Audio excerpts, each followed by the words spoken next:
그리고 많은 사람들이 이게 될 거라고 생각하나 봐요. 고등학교 영어 시험 내신에서 망해요. 시험 기간만 되면은 나 공부 하나도 안 했다고. 제가 제 자식한테 쓰는 방법은 교육 불평등을 만드는 정보 비대칭 부숴버리겠습니다. 남기정입니다. 백승입니다.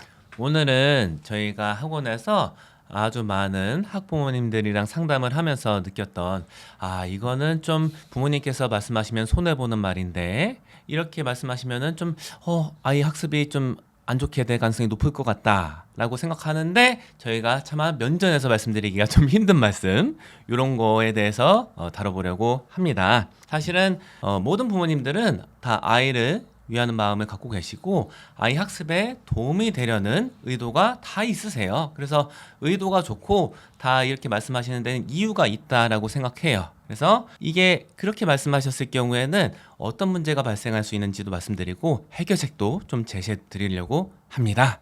첫 번째로 이런 말씀을 하십니다. 시험 기간에만 학원에 보내서 점수 몇 점 이상 나오게 해달라 이런 식으로 기대하시는 거, 혹은 이번에 이 학원에서 뭐 방학 문법 특강만 들으면은 그러면은 문법은 이제 마스터할 수 있겠죠? 뭐 중학교 문법이나 고등학교 문법. 제가 만약에 학부모라고 생각을 해도 그냥 학원에서 수업 받았는데 내신 기간에 열심히 하면은 90점 이상 나와야 되는 거 아니야?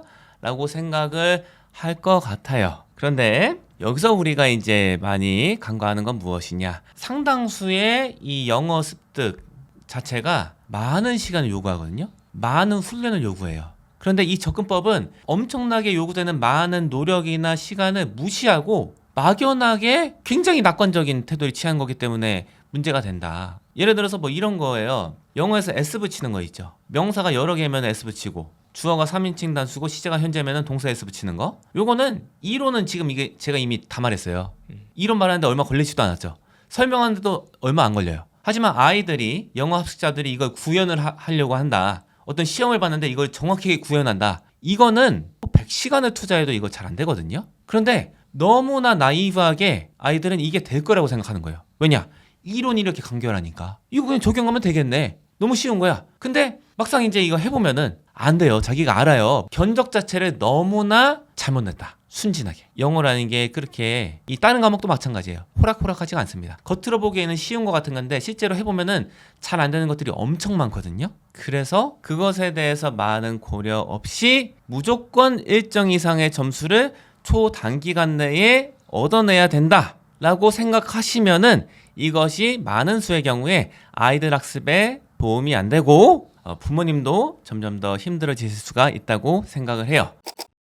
첫 번째, 아이가 자기가 머리가 나빠서 결과가 안 나왔구나 이렇게 자괴감에 빠질 수가 있어요. 사실은 많은 수의 경우에 그 아이가 머리가 나쁜 게 아닌데도 불구하고 그렇게 생각할 수가 있다. 이게 첫 번째 벌어지는 일이고요.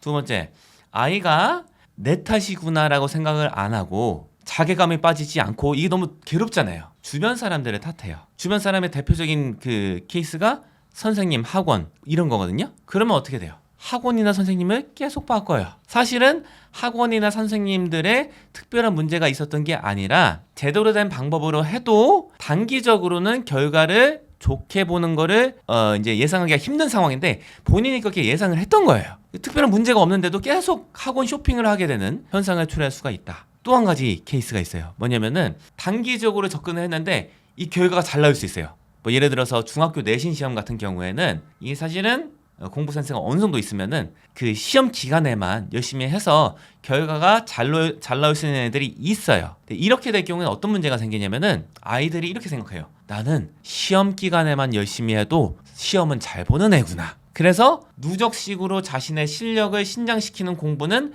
등한시하게 될 가능성이 상당히 높아요. 이것도 안 좋아요. 그래서 이렇게 되면 어떻게 되냐면은 고등학교 들어가잖아요. 고등학교 영어 시험 내신에서 망해요. 왜냐? 고등 영어 시험은 그 시험 범위 내의 거를 열심히 공부한다고 할지라도 안 통해요. 이거는 학군지가 아니어도 안 통해요. 왜냐? 다 범위 바깥에 게 수두룩하게 나오거든요. 그리고 범위가 너무 넓어서 외울 수도 없어요. 중학교랑 비교하면 시험 범위가 10배 이상 늘어나는 데가 굉장히 많아요. 안 통해요. 욕을 했을 때 상당수의 아이들이 어떻게 되냐면은 공부를 해요. 한 달이 뭐 준비 기간이었어요. 그런데 한 2주 정도가 지나면 아이들이 어떻게 느끼냐면은 견적이 안 나온다. 이거 나머지 2주를 열심히 한다고 할지라도 결과 안 날 것 같아. 느낌이 와요. 그래서 어떻게 하냐? 일부러 열심히 안 해요. 내가 끝까지 열심히 했는데 결과가 안 좋으면은 나는 머리 나쁜 아이야 라고 낙인이 찍히고 손가락질 받을까봐, 내가 모자란 사람이라는 게 낙인이 돼버릴까봐 그 두려워서 일부러 공부를 안 하는 거예요. 그래서 우리가 이제 많이 볼 수 있는 게 뭐냐면은 이런 거예요. 시험 기간만 되면은 안 물어봤는데 나 공부 하나도 안 했다고 갑자기 느닷없이 아무 맥락 없이 이런 말을 하는 애들이 굉장히 많다는 거를 아마 이 영상을 보고 계시는 분들도 들어본 적이 있으셨을 거예요. 너나 할 것 없이 누가 열심히 안 했냐 이런 얘기를 하고 있거든요. 나도 안 했어, 나 더 안 했어, 이런 얘기를 하는 거를 사실은 학교 가면은 많이 접할 수가 있고 학원에서도 이런 얘기를 들을 수가 있을 거예요. 이렇기 때문에 어떤 케이스라고 할지라도 좀 안 좋게 될 가능성이 높다 하는 것이 이 단기적으로 굉장히 많은 성과를 요구하는 접근법의 문제다. 또 이제 단적인 좀 공감될 수 있을 만한 예를 말씀드리면은 이런 말들이 많이 떠돌아요. 고3 때 미친 듯이 공부하면은 못할 게 없어. 1년만 미쳤다고 생각하고 해봐. 그럼 1등급 나와. 이렇게 실제로 이제 하시는 분들도 있어요, 수업을. 근데 막상 자기한테 주어진 시간 내에 정말 최선을 다했다고 할 수 있는 경우조차도 그게 안 되는 경우가 더 많거든요. 왜 그러냐? 한번 생각을 해보세요. 이게 수능이라는 시험, 영어 같은 거 보면은 원어민 고등학교 졸업반 아이들도 반 이상이 수능 영어가 1등급이 안 나올 거예요. 평생 영어를 읽고 썼던 애들조차도 이게 힘든 시험이에요. 같은 나이 또래 원어민들도. 그런데 이거를 1년 열심히 해서 잘 받을 거라고 생각하는 거 기대 자체가 사실은 이게 현실성이 너무 없다. 그리고 많은 사람들이 이게 될 거라고 생각하나 봐요. 왜냐? 유튜브 같은 거 보면은 뭐 3개월 만에 영어 마스터 하기 이런 게 클릭수가 엄청 높거든요. 이게 완전 터무니없다고 생각 안 하는 거니까 그렇게 많이 보는 거잖아요. 그 방법이 뭘까 이렇게 보는 거잖아요. 그러니까 이 기대치 자체가 너무나 비현실적이다. 그래서 안 되는 거예요. 이런 경우에 어떻게 현상을 해결하냐 이거에 대해서 말씀을 드리겠습니다. 해결책은 이거예요. 여태까지 내가 쌓아왔던 영어 학습 이력, 학습 내력을 살펴보고 그 다음에 판단을 해야 된다. 내가 여태까지 살아왔던 우리 자제분이 살아왔던 그 긴 시간을 다 무시하시지 않으시는 게 해결책이다. 이렇게 말씀을 드리고요. 실상을 좀 더 주도 면밀하게 파악하는 게 중요하다. 예를 들어서 목표가 뭐 중학교 내신이다 하면 중학교 내신 실제로 문제를 봐야 돼요. 목표가 수능이다. 수능 영어를 실제로 풀어봐야 돼요. 목표가 고등 내신이다. 고등 내신을 실제로 풀어보세요. 시간 재고. 그러면은 와 이게 내가 생각했던 거랑 이렇게 다른가? 아마 이렇게 생각이 드실 거예요. 그리고 혹시나 학원에 상담을 하시게 된다고 할지라도 이렇게 접근을 하셔야 돼요. 우리 아이가 현재 영어 실력이 이 정도다. 뭐 공인영어 시험 점수라도 말씀을 하시던가 아니면 모의고사 점수라도 말씀하시던가 과거에 봤던 내신 영어 점수라도 말씀을 하시던가 이렇게 데이터를 주시고 이런 아이가 여기서 만약에 내신을 수강했을 경우에는 통상적으로 대부분의 아이들은 어느 정도 급간의 내신 점수가 나와요? 이렇게라도 물어보시는 게 낫다. 그 자기가 갖고 있는 아이에 대한 영어 데이터가 없으시다. 본인이 갖고 있는 게 없으시면은 그럴 때는 그 학원의 레벨 테스트를 보신 다음에 이 정도 레벨 테스트 되는 아이들이 내신 점수 보통 얼마 나와요? 이 학원에서? 이렇게 물어보시면은 이게 현실적인 접근법이에요. 그리고 그 아이들 중에서 같은 극간에 있는 아이들 중에서 열심히 하는 걸로 쳤을 때 상위 한 5% 내지 10% 아이들이 어느 정도 내신 결과가 나와요? 하면은 우리 아이가 현재 기본 실력 대비 열심히 했을 때 어느 정도 결과가 나오겠구나. 이거에 대해서 현실적인 목표를 만드실 수가 있어요. 다음으로 접하게 되는 아쉬운 경우는 뭐냐면은 기본적으로 잡아줘야 될 습관 같은 거를 전적으로 학원에 맡기시려고 하시는 경우예요. 이런 경우에 주로 하시는 말씀은 뭐냐? 우리 아이는 그렇게 성실한 아이는 아닙니다. 그래서 과제 관리는 학원에서 다 해주셨으면 좋겠어요. 이렇게 말씀을 하시는 건데 이렇게 될 경우에 어려움이 있어요. 뭐가 있냐면은 일단은 학원에서도 물론 좋지는 해요. 저희 같은 경우에는 과제를 얼마나 성실하게 하냐에 따라서 장학금도 지급하고 그리고 과제를 안 했을 때는 뭐 이제 남아서 좀 시켜보기도 하고 매번 아이한테 이렇게 피드백을 줘요. 공부라는 거는 뭐 혼자서 하는 부분이 있어야 된다. 선생님들한테 배우는 부분도 있지만 스스로 하지 않으면 채울 수 없는 부분이 있다. 이렇게 얘기도 해주고 집에도 매 수업 끝나면은 문자로 과제 완성도를 보내기는 해요.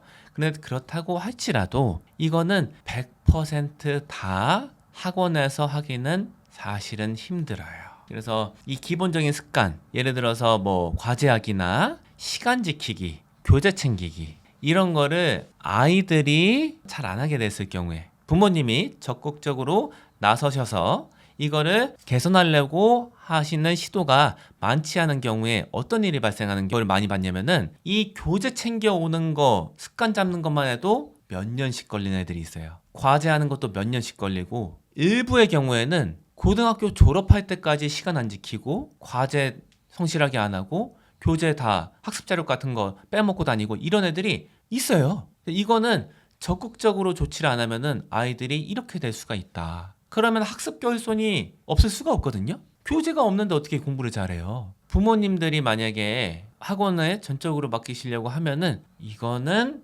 아이도 그렇게 생각할 수 있는 가능성도 있어요. 아, 나를 관리해 주는 거는 학원이다. 관리 여기 얼마나 잘 되나 보자. 이거는 바람직하지 않다. 학원에서도 이런 거를 최대한 많이 해주는 게 맞아요. 관리는 중요하니까. 그런데 학원에서만 아무리 용을 쓴다고 해도 되는 건 한계가 있기 때문에 부모님들도 같이 해주셔야 된다 하는 것이 제 생각이고요. 저는 이제 권해드리는 건 뭐냐면은 루틴을 만들어서 이거를 무조건 일정하게 지키는 식으로 확인을 해주는 거예요. 예를 들어서 늦는 아이다 하면은 무조건 출발 시간을 그 사전에 정해놓고 그 시간에 알람을 맞춰놓고 출발하게 만드는 거예요, 아이를. 과제를 안 한다. 이것도 과제하는 시간을 정해줘야 돼요, 아이한테. 영어 과제는 언제 하는 거고 무슨 요일에 몇 시에 하는 거고 교재도 같이 챙겨주셔야 돼요. 수업하기 전날에 가방을 싸고 자야 돼요. 이걸 같이 해주셔야 돼요. 한 달만이라도 이렇게 하면 아이들이 차도를 보일 거예요. 근데 제가 봤던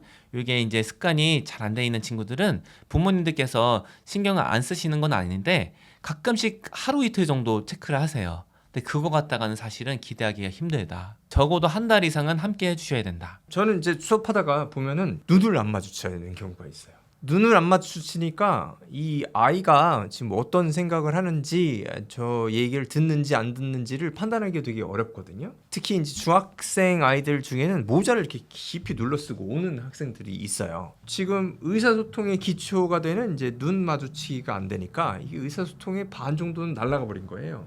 그래서 저는 이제 수업 시간에 제 나름대로 의사소통을 해서 아이들이 공부를 잘 하게끔 도와주는 건데 이게 막히다 보니까 결과가 진행이 잘 안 되고 힘들게 됩니다. 이제 부모님과 눈을 마주치고 질문을 하면 대답을 하고 그 대답을 통해서 다시 또 대화가 이루어지고 이런 과정이 좀 일상화가 되면 좋겠다고 생각을 해요. 이게 일상화가 안 되면 학원에서는 이제 평소처럼 행동을 하다 보면 의사소통이 선생님과 잘 안 되기 때문에 학습적인 것은 그 다음 거 의사소통이 돼야지 학습적인 거가 되니까 그런 점은 느낀 점이 있습니다. 그런 학원도 있잖아요. 자기주도 학습을 도와주는 뭐 그런 학원들 이런 데도 있잖아요. 네. 그러니까 부모님들도 거기 딱 맡겼을 때 애가 딱 정신무장 해가지고 뭔가 이런 거를 좀 바라시고 할 것 같은데 그런 걸 보내는 것도 뭔가 해결이 될 수 있을까요? 그게 도움은 된다고 보는데요. 온전하게 해결은 안 된다. 이게 온전하게 해결이 안 된다고 보는 이유는 공부가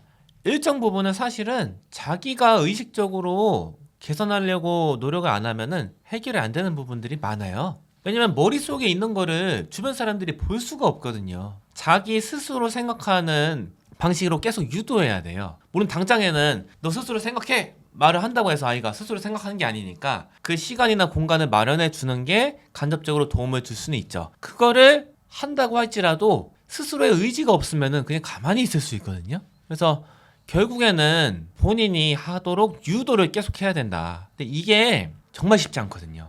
하루 이틀 갔다가는 절대 안 돼요. 정말 꾸준한 노력이 있어야지 점진적으로 개선이 되는 거라서 이것도 힘드시겠지만 물론 학원에서도 해야 돼요. 외부 교육업체에서도 하는 게 맞아요. 학교나 학원에서 혹은 과외 선생님들이 이거를 같이 관리해주고 동기부여하고 중요성 인식시켜주고 도움해주는 뭐 시간표 정리 같은 거 도와주고 뭐 이런 것도 하는 게 맞는데 가정에서도 같이 해주셔야 돼요. 안 그러면은 이거는 진짜 보통 일이 아니다. 이거는 혼자 하기는 너무 힘들어요. 마지막으로 말씀드릴 포인트는 시험에 대한 극도의 강박관념을 갖게 만드는 경우예요. 이런 경우에는 어떤 말씀을 주로 하시냐? 아이를 통해서 듣는 경우가 많은데 이런 말씀을 하신대요. 하나 틀리는 거랑 두 개 틀리는 거는 하늘과 땅 차이야. 인생이 갈려. 너 실수 또 했어? 이 지난번에도 했던 실수잖아. 언제까지 실수할 거야? 정신 안 차릴래? 시험 그렇게 대충 보지 마. 이런 식으로 말씀을 많이 하신다고 하는데 이게 사실은 일부 학생들한테는 좀 필요한 것 같이 보여요. 왜냐? 너무 안이하게 접근하는 아이들이 있어요. 문제 안 읽어보고 그냥 보기만 읽어보고 골라 이런 애들이 있거든요. 하지만 이게 이제 좀 과하다라고 보는 거는 뭐냐면은 이미 시험을 잘 봐야 된다는 의식이 있고 공부를 하고 있는 애들인데 그리고 시험에 대한 불안도가 이미 높은 애예요. 이런 경우에도 계속 그 시험에 대한 불안도를 증가시키고 그 시험이 얼마나 중요하고 하나 실수하냐에 따라서 네 인생이 갈린다라고 말하는 것이 아이를 더 공부를 도울 거라고 생각하시는 분들이 있는데 이거는 그렇지가 않다. 왜 그러냐? 시험이라는 거 어떻게 잘 볼 수 있냐? 시험에 나오는 내용을 알고서 그 비슷한 내용으로 많이 훈련이 돼 있는 아이다. 그리고 시험장에 가서 내용에 집중해서 그냥 풀면 돼요. 그런데 이 상황에서 내가 실수를 하면 안 돼 라는 의식을 갖게 하고 내가 실수했을 때 나는 나락으로 떨어질 거야 이런 생각을 갖게 하는 것은 이 자체가 잡념이 될 수가 있어요. 시험 내용 자체에 집중을 하는 게 아니라 시험을 못 보게 됐을 경우에 나에게 닥칠 일에 대한 고민을 하게 하는 거거든요. 이 자체가 주의를 깬다고요. 실수를 하는 거를 되게 바로 잡으시려고 많이 하시더라고요. 그 영어 한정에서 부모님들은 실수라고 생각하는데 원장님들 시각에서 봤을 때는 이건 실수가 아니다 라고 하는 것들도 좀 있을까요? 읽어서 기준 없이 문제 푸는 거 있잖아요. 이것은 사실은 실수일 수도 있는데 아닐 가능성이 굉장히 높아요. 왜 그러냐면은 이 기준을 갖고 문제를 푸는 행위 자체가 훈련을 통해서만 얻을 수 있는 능력이거든요. 처음에 어떤 공부를 하는 친구들은 이게 잘 안 돼 있어요. 그러니까 문제를 푼다고는 하는데 그냥 답을 고르니까 고르는 건데 기준이 뚜렷하지가 않은 게 거의 모든 아이들이에요. 이게 자연 상태예요, 거의. 그리고 우리가 흔히 당연하다고 여기는 혹은 바람직하다고 여기는 기준을 갖고 문제 푸는 거는 이거는 훈련을 통해서 갖게 되는 능력이거든요. 그래서 이거 아는 거잖아, 이거 생각해서 맞출 수 있는 거잖아 라고 물어봤을 때 애들이 답을 못하는 경우가 많거든요. 근데 이거는 사실은 훈련이 부족한 거다. 저는 대부분의 경우는 이렇다고 봐요. 훈련을 통해서 기준을 세워서 답을 고르는 게 안착이 안 됐기 때문에 그 안착이 되는 과정에 있기 때문에 이게 틀리는 거지, 이 사람이 뭐 특별히 부주의해서 나는 그냥 대충 할래 이런 생각을 가졌기 때문에 실수하는 경우가 이게 어느 정도 나이만 돼도 이게 좀 드물다고 보거든요. 근데 많은 분들은 이게 그냥 너무 안이해서 틀렸다고 생각하시더라고요. 그리고 뭐 S 붙이는 것도 이 대표적인 사례인데 아이들은 나는 그냥 대충 해서 S 붙이는 거 틀릴래 이렇게 생각하는 애들이 거의 없어요. S를 붙여야겠다고 의식을 갖고 있어도 이게 적재적소에 안 붙어요. 근데 부모님들은 얘 이론을 아는데 이거 아는데 틀렸으니까 실수라고 생각하시는 경우가 많거든요. 근데 이거는 실수가 아니라 훈련과 경험이 부족한 거다, 상당수의 경우에는. 그래서 이 상황에서 아이를 감정적으로 몰아붙이는 게 아이의 경각심을 높여서 이걸 해결할 거냐, 이게 아닌 경우가 상당히 많아요. 훈련이 무수히 많이 필요하다. S 붙이는 거 단편적인 예시이긴 한데 네. 그러니까 제가 부모님 입장에 빙의를 하면 이럴 것 같아요. 그러니까 그 개념을 알았잖아요. 그러면 예를 들면 서술형이야. 그러면 썼을 때 자 한번 검토해볼까? 주어가 3이 단순해? 나 S 붙였나? 머릿속에 약간 체크리스트처럼 검토하는 어떤 한 번의 행위만 있어도 이거 잡아낼 수 있는 거 아니냐? 이렇게 생각하실 수 있을 것 같은데 아이들의 대부분의 경우에는 스스로 이 체크리스트를 못 만들어요. 그래서 적어도 아이를 이렇게 감정적으로 긴장을 시켜서 이거를 부주의해서 틀리게 하는 거를 방지하는 데 신경 쓰시기보다는 적어도 쓴 다음에 이 체크리스트를 의식적으로라도 쓴 다음에라도 한번 저기 문장 썼으면은 명사가 2개 이상 했다 S 붙였는지 확인하고 주어가 3인칭 단수고 시제가 현재면은 동사 S 붙였는지 확인해. 요거를 루틴을 가져가는 거를 훈련해 주시는 게 낫다고 봐요. 부모님들은 이게 당연할 거라고 생각하는 경우가 많거든요. 성인이니까. 근데 아이들은 이 체크리스트를 만들어서 적용해야겠다라는 사고까지 가는 데가 오래 걸려요. 몇 년이 걸릴 수도 있거든요. 그 체크리스트를 같이 만들어 주신 다음에 이 적용할 수 있는 훈련의 콘텐츠, 문제 같은 거죠. 그랬을 기회나 이거를 많이 훈련하게 해주시는 게 낫다. 그리고 많은 수의 경우에는 이제 화가 나시는 거라고 저는 이해를 하는데요. 화가 안 나려면 어떻게 해야 될까? 이 사람의 이 학습 능력에 대해서 너무 높은 기대치를 버리셔야 돼요. 뭐 저보다 훨씬 더 많이 경험이 있으신 성인들이 세상에 엄청 많죠. 저는 이제 약간 세 발의 피라 볼 수가 있는데 그나마 뭐 10몇 년 정도 가르치고 보니까 이 해가 지날수록 아이들에 대해서 기본적인 디폴트 기대치가 점점 낮아져요. 다 우리는 미숙한 인간이구나. 그리고 아이들 볼 때 저 자신을 돌이켜보면은 나는 더한 경우가 많았다. 이런 생각을 하게 돼요. 그래서 우리가 다 미숙하다. 아이들은 특히 미숙하다. 이런 거를 데이터에 기반해서 사실이라고 받아들이면은 그러면은 화가 아마 안 나실 것 같아요. 그게 필요하다. 가능할까 약간 또 싶은 생각도 있는데요. 네. 그러니까 두 가지가 있는데 첫 번째는 내가 화가 안 난다라고 하는 것 자체가 뭔가 부모님이 생각할 때는 관심이 없다, 뭐 애정이나 이런 게 없으니까 감정도 없으니까 이게 화도 안 날 거다. 그러면 내가 애를 방치한 게 되는 게 아닌가 이렇게 생각이 들 수도 있고, 두 번째는 사교육을 시키든 뭘 했어. 내가 투입된 인풋이 있어. 나의 노력이 들어갔건 나의 돈이 들어갔건 그랬을 때 원하는 결과가 안 나올 수도 있는 거잖아요. 그랬을 때 이게 와, 화를 안 내는 거가 가능할까? 이렇게 좀 생각이 들 것 같은데. 이 기본 전제를 이렇게 세우시면 좋을 것 같아요. 흔히 말하는 공부를 잘한다, 시험을 잘 본다 라고 할 수 있는 아이들은 원래부터 소수다. 인류 역사상 항상 소수였어요. 그 비율은. 그래서 그거를 항상 상기시키시면 좋을 것 같아요. 그렇게 되면은 좋지만, 우리가 그렇게 되는 거를 목표로 삼는 거는 뭐 할 수 있지만, 그렇게 노력하는 거는 좋지만, 그렇게 되는 것 자체가 사실은 확률적으로 힘든 일이다. 그래서 그렇게 안 된다고 했을 때 특별히 문제가 있다고 보기는 힘들다 라는 생각으로 접근하시면은 화가 좀 덜 나시지 않을까. 그리고 신경을 쓰면은 사실은 애정이 있으면은 화가 나기 마련인 것도 같아요. 그래서 이제 가족을 가르치는 거는 상당히 힘든 걸로 저도 알고 있는데, 제가 제 자식한테 쓰는 방법은 어떤 거냐면은 가르치는 거에 100분의 1만 소화하면은 괜찮다라는 접근이에요. 그렇게 하니까 화가 안 나더라고요. 그래서 시도해 보시면 어떨까 생각합니다. 100번 해보고 한 번 통하면은 잘 된 거다라는 거를 디폴트 값으로 생각하시고 아이들 접근하시면은, 그러면은 화가 좀 안 나시지 않을까. 그러면은 아이들이 감정적으로 시험에 대해서 강박을 갖게 되는 일이 좀 줄어들지 않을까 하는 생각입니다. 오늘은 부모님들께 해드리고 싶었던 말씀에 대해서 이야기를 나누어 보았습니다. 이 정도로 마무리할까요? 네. 감사합니다.